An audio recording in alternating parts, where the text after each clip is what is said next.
नमस्कार, आदाब और सत श्री अकाल फ्रेंड्स।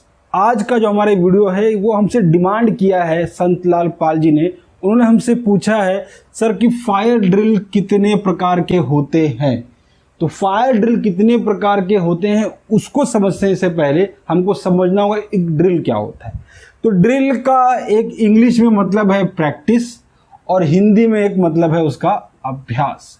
तो जब भी आप किसी चीज़ की प्रैक्टिस करते हैं उसको बोलते हैं ड्रिल, या फिर अभ्यास करते हैं उसको बोलते हैं ड्रिल। अच्छा, क्या फायदे हैं ड्रिल और अभ्यास के? इसका फायदा है ये R2 मेथड बोलते हैं इसको। इसमें पहले R का मतलब है रिस्पॉन्स और दूसरे R का मतलब है रिलीफ। अब ड्रिल करने का क्या फायदा है फ्रेंड, जितना आप रिस्पॉन्स में टाइम ज़्यादा लगाएंगे उतना आपको रिलीफ कम मिलेगा। अब एग्जांपल ले लीजिए, जैसे आग लग गई तो शुरुआती दौर में है, आपने क्विकली जाके तुरंत अच्छा रिस्पॉन्स किया, कम टाइम में रिस्पॉन्स किया और आग बुझा दिया। अब आप मान लीजिए डिले हो जाता है, आपको आग कहाँ पर लगी है ये ढूंढने में टाइम लग जाता है, तो क्या होगा, आग फैल जाएगी और फिर से होगा पूरा जो प्रीमाइसेस है जल जाएगा। तो इससे क्या हुआ देखा आपने, आपका रिस्पॉन्स टाइम जितना ज़्यादा होगा रिलीफ उतना कम मिलेगा, आपका रिस्पॉन्स टाइम जितना कम होगा रिलीफ उतना ज़्यादा मिलेगा। तो इसीलिए हम लोग ड्रिल करते हैं ताकि हम रिस्पॉन्स तुरंत कर पाए, जल्दी कर पाए, उसके टाइम को मिनिमाइज कर पाए ताकि हम मैक्सिमम रिलीफ दे पाए या फिर ले पाए। इसीलिए हम लोग ड्रिल करते हैं। अब इसके बाद इसके प्रकार कितने हैं फ्रेंड्स, तो देखिए क्या होता है कि इसके दो मैंने यहाँ पर प्रकार बना दिए, डिवाइड कर दिया है इसको। एक में हम देखते हैं कि इक्विपमेंट ड्रिल होती है और दूसरे में मैन की खुद की ड्रिल होती है, उसके स्किल की ड्रिल होती है कि कितना उसने सीख पाया है, कितना उसका रिस्पांस अच्छा है, मतलब कितने कम टाइम में वो रिस्पांस कर पा रहा है। तो सबसे पहला जो ड्रिल है वो है पंप रूम वाला ड्रिल। तो पंप रूम में आप देखेंगे तो 4 तरह के पंप आपको वहां दिख जाएंगे। सबसे पहला जो पंप होता है वो होता है हाइड्रेंट पंप, दूसरा होता है स्प्रिंकलर पंप, तीसरा होता है जोकी पंप और चौथा होता है डीजल पंप।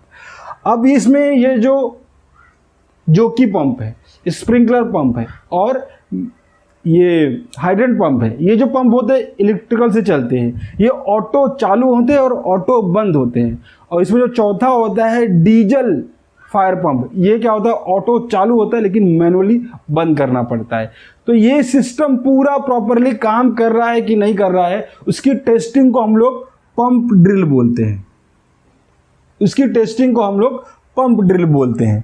दूसरा होता है हाइड्रेंट ड्रिल। अब हाइड्रेंट ड्रिल मतलब जितने भी हमारे पे यहाँ पे हाइड्रेंट पॉइंट्स है वो प्रॉपरली वर्क कर रहे हैं कि नहीं कर रहे हैं, इसकी टेस्टिंग को हम लोग बोलते हैं हाइड्रेंट ड्रिल। अब इसमें क्या किया जाता है, इसमें हम लोग होज रील को चालू करके देखते हैं, इसका प्रॉपरली काम कर, इससे पानी का प्रेशर वगैरह प्रॉपर आ रहा है कि नहीं आ रहा है। दूसरा हम लोग क्या करते हैं, होज पाइप वगैरह होता है उसको कनेक्ट करके देखते हैं, प्रेशर चेक करते हैं। तो इस सारी प्रक्रिया को हम लोग क्या बोलते हैं, हाइड्रेंट ड्रिल बोलते हैं। उसके बाद आता है होज ड्रिल।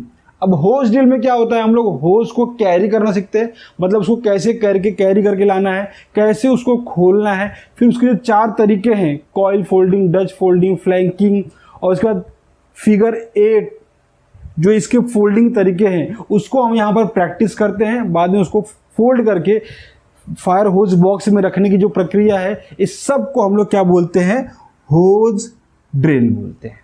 अब उसके बाद इक्विपमेंट्स का हो गया। अब मैन, अब यहाँ पर हम रेस्क्यू ड्रिल देखते हैं। तो रेस्क्यू ड्रिल में हम क्या करते हैं, 4 तरह के रेस्क्यू ड्रिल होते हैं।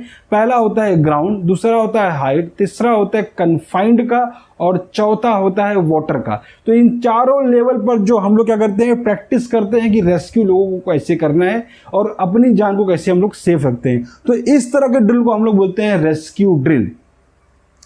उसके बाद लैडर ड्रिल, यहाँ पर हम लैडर को असेंबल डिसेंबल करना सीखते हैं और कैसे उसका प्रॉपरली यूज़ करेंगे, ठीक है, और कितनी हाइट के लिए हमको कौन से लैडर वगैरह लगेगा। डिफरेंट टाइप के लैडर की हम लोग यहाँ पर प्रैक्टिस करते हैं, यूज़ करने की प्रैक्टिस यहाँ पर करते हैं, तो उसको बोलते हैं हम लोग लैडर ड्रिल।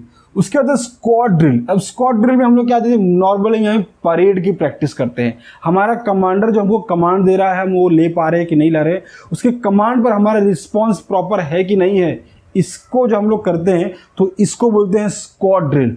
सावधान, विश्राम, दाहिने मुड़, बाएं मुड़, ये सब जो होता है कमांडर हमारा होता है, हमारा सीनियर जो होता है हमको कमांड देता है, तो उसको हम लोग एक्सेप्ट प्रॉपरली उसके कमांड के हिसाब से मैच कर पा रहे कि नहीं कर पा रहे, उसकी प्रैक्टिस हम लोग यहाँ स्क्वाड ड्रिल में करते हैं। स्क्वाड का मतलब होता है टीम, तो टीम हमारी एक साथ सब उस कमांड को फॉलो कर पा रही है कि नहीं कर पा रही है, इसकी प्रैक्टिस हम लोग करते हैं स्क्वाड ड्रिल में।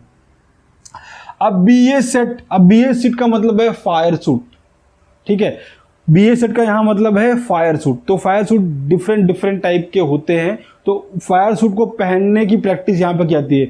मतलब आपको कॉल आया, आपको मिनिमम टाइम में रेडी होना है। ऐसा नहीं होता कि फायरमैन हमेशा ये फायर सूट पहन के ही काम करते हैं, ऐसा नहीं होता है। वो जब उनको कॉल आएगा तब उनको ये पहनना होता है कि इसमें बहुत ही जाड़ा होता है, गर्मी लगती है, ठीक है। तो इसीलिए क्या करना पड़ता है, ये फायर सूट को ना मिनिमम टाइम में पहनना होता है। मैंने आपको बताया ना शुरू में, जितना रिस्पॉन्स कम हम लोग टाइम वहाँ पे एक्सपेंड करेंगे, हम रिलीफ ज़्यादा दे पाएंगे। तो इसलिए यहाँ पर हम लोग BA सेट में क्या करते हैं, डिफरेंट टाइप के फायर सूट को हम लोग जल्दी से जल्दी पहनने की प्रैक्टिस करते हैं। कुछ 2 मिनट 1.5 मिनट ऐसा टाइम होता है पहनने का, तो इतने मिनट में आपको पहनकर रेडी हो जाना है। तो इससे आपका रिस्पॉन्स बहुत क्विक हो जाएगा, तो आपको रिलीफ आप ज़्यादा दे पाएंगे, ठीक है। तो इसमें BA सेट में लोग फायर सूट डिफरेंट टाइप के फायर सूट्स को हम लोग पहनने की प्रैक्टिस करते हैं। नॉट ड्रिल क्या होता है? अब नॉट ड्रिल में क्या होता है, हम लोग देखिए जब रेस्क्यू करने जाते हैं तो हम लोग रस्सियों के सहारे उतरते हैं। उन रस्सियों में जो नॉट लगाते हैं ना, वो 22 तरह की नॉट होती है। तो इसको हम बांधने की वहाँ इस ड्रिल में प्रैक्टिस करते हैं, डिफरेंट टाइप के नॉट्स को। मतलब कहाँ पर कौन सी हमको नॉट बांधनी है, इसकी प्रैक्टिस हम लोग यहाँ पर करते हैं, उसको बोलते हैं नॉट ड्रिल। अब होता है लास्ट में मॉक ड्रिल। ये सारी प्रक्रिया एक साथ जब करते हैं, हाँ ये तो अलग अलग ड्रिल हो गया, लेकिन ये सारे ड्रिल जब आप साथ में करते हैं तो उसको बोलते हैं मॉक ड्रिल। क्या बोलते हैं? Mock drill. ये सारी प्रक्रिया हम जब साथ में कर देते हैं तो उसको बोलते हैं मॉक ड्रिल। मतलब आपने पंप ड्रिल किया, हाइड्रेंट ड्रिल किया, होज ड्रिल किया, रेस्क्यू ड्रिल किया, लैडर ड्रिल किया, स्क्वाड ड्रिल किया, BA सेट किया, उसके बाद नॉट ड्रिल किया। ये सारी प्रक्रिया जब साथ में कर लेंगे तो उसको बोलते हैं मॉक ड्रिल। यहाँ पर एक ही बात आपको ध्यान रखनी है कि आपका रिस्पॉन्स बहुत क्विक होगा और आपको रिलीफ तो ज़्यादा मिलेगा। ये सारे ड्रिल करने से हमको यही फ़ायदा है कि हमारा रिस्पॉन्स का जो टाइमिंग है वो कम हो जाता है, तो हम रिलीफ ज़्यादा दे पाते हैं। ड्रिल करने का फ्रेंड्स यही फ़ायदा है कि हमारा जो रिस्पॉन्स टाइम है वो कम हो जाता है और हमको रिलीफ बहुत सारा मिल पाता है, या फिर बहुत सारा रिलीफ हम लोग दे पाते हैं। तो आज की इस वीडियो में हमने जाना कि टाइप ऑफ फायर ड्रिल कितने होते हैं, और फायर एक्चुअली ड्रिल का मतलब क्या है ये भी जाना हमने, और ड्रिल के फ़ायदे क्या है इसको जाना। तो इस तरह की आपको और भी वीडियो चाहिए तो कमेंट बॉक्स में आप मुझे कमेंट करें कि आपको किस टॉपिक की वीडियो चाहिए। आपको कुछ क्वेश्चन डाउट वगैरह है तो भी आप पूछ सकते हैं। जैसे आज हमसे संतलाल पाल जी ने पूछा कि टाइप ऑफ फायर ड्रिल कितने हैं, आप भी इस तरह के क्वेश्चन कर सकते हैं। कमेंट बॉक्स खुला है, आप उसमें क्वेश्चन कीजिए, मैं उस पर अगर क्विकली आंसर हो पाया तो मैं जल्दी से उसमें आपको आंसर कर दूंगा। अगर जरूरत पड़ी वीडियो बनाने की तो आपको वीडियो बना के इस तरह से मैं आपको दे दूंगा। उम्मीद है आपको आज का वीडियो पसंद आएगा। वीडियो पसंद आया है तो लाइक कर दीजिए, चैनल पर नए हो तो सब्सक्राइब कर ले, बेल आइकन को हिट कर ले इसी तरह की वीडियो की नोटिफिकेशन सबसे पहले पाने के लिए। हम थैंक यू बोलकर इस वीडियो का अंत करेंगे। थैंक यू संतलाल पाल जी, आपने इतना बढ़िया क्वेश्चन किया, आपको बहुत बहुत थैंक यू। मिलते हैं नेक्स्ट वीडियो में, तब तक के लिए जय हिंद।